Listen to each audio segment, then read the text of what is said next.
ಇನ್ನು ಚುನಾವಣೆ ಹತ್ರ ಆಗ್ತಾ ಇದೆ. ಕಾಂಗ್ರೆಸ್ ಅನ್ನು ಮಣಿಸಲಿಕ್ಕೆ ಮಹಾಮೈತ್ರಿ ರಾಜ್ಯದಲ್ಲಾಗಿದೆ. ಇದೇ ಮೈತ್ರಿಯಲ್ಲಿ ಈಗ ಬಂಡಾಯದ ಬಿಸಿ ಬುಡಕ್ಕೆ ತಾಗ್ತಾ ಇದೆ. ಹಾಸನದಲ್ಲಿ ಮುಂದುವರೆದಿದೆ ಪ್ರೀತಮ್ ಗೌಡ ಟೀಮ್ ಬಂಡಾಯ. ಜೆಡಿಎಸ್ ಅಭ್ಯರ್ಥಿಗೆ ಪರ್ಯಾಯವಾಗಿ ಅಖಾಡಕ್ಕಿಳಿದಿದ್ದಾರೆ ಬಿಜೆಪಿಯ ಟಿಕೆಟ್ ಆಕಾಂಕ್ಷಿ.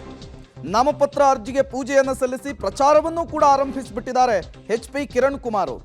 ಪ್ರೀತಮ್ ಗೌಡರ ಅತ್ಯಾಪ್ತರು ಕೂಡ ಆಗಿದ್ದಾರಂತೆ ಕಿರಣ್ ಕುಮಾರ್.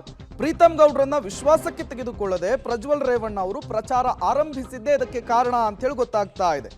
ಇದರಿಂದ ಆಕ್ರೋಶಗೊಂಡಿದ್ದಾರೆ ಮಾಜಿ ಶಾಸಕ ಪ್ರೀತಮ್ ಗೌಡ ಅಂಡ್ ಟೀಮ್ ಅನ್ನೋದು ಗೊತ್ತಾಗ್ತಾ ಇದೆ.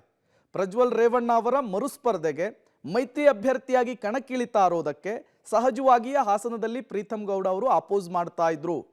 ಅದಾದ ಮೇಲೆ ಬಹಿರಂಗ ಹೇಳಿಕೆಗಳನ್ನು ಕೂಡ ಕೊಡ್ತಾ ಇದ್ರು.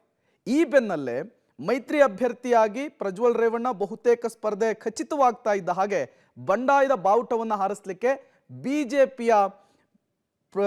ಬಿಜೆಪಿಯ ಪ್ರೀತಮ್ ಗೌಡ ಟೀಮ್ನ ಸದಸ್ಯರು ಮುಂದಾದಂತೆ ಕಾಣಿಸ್ತಾ ಇದೆ. ನಾನು ಬಂದಿದ್ದೀನಿ, ಹಂಗಾಗಿ ದೇವ್ರ ಸನ್ನಿಧಿಗಳಿಗೆ ಹೋಗಿ ಒಂದು ಆಶೀರ್ವಾದ ಪಡೆಯೋದೊಂದು ಕಾರ್ಯಕ್ರಮ ಅಷ್ಟೇ. ಇವತ್ತಿಂದ ಪ್ರಚಾರ ಶುರು ಮಾಡ್ತೀನಿ. ಬಿಜೆಪಿ ಪರ ಪ್ರಚಾರ, ಬಂಡಾಯ ಏನಲ್ಲ, ಬಿಜೆಪಿ ಪರ ಪ್ರಚಾರ. ಹೈಕಮಾಂಡ್ ಬಿಜೆಪಿ ಪರ ಪ್ರಚಾರ ಮಾಡಿ ಅಂತ ಸೂಚನೆ ಕೊಟ್ಟಿದೆ.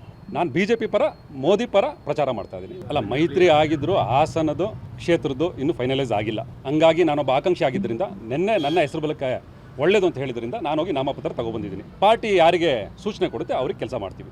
ಬಿಜೆಪಿ ಪರ, ಮೋದಿ ಪರ ನಾನು ಪ್ರಚಾರ. ಯಾಕಂದರೆ ಟೈಮ್ ಕಮ್ಮಿ ಇದೆ. April 4 last date. ಸೊ ಹಂಗಾಗಿ ಲಾಸ್ಟ್ ಮಿನಿಟಲ್ಲಿ ಏನಾರು ಅವಕಾಶ ಸಿಕ್ಕಿದ್ರೆ ನಾವು ತಯಾರಿಗಳು ಮಾಡ್ಕೊಳ್ಳೋಕ್ಕಾಗಲ್ಲ. ಹಂಗಾಗಿ ಮೊದಲೇ ತಯಾರಿಗಳು ಮಾಡ್ಕೊಂಡಿರ್ತೀವಿ. ಪಾರ್ಟಿ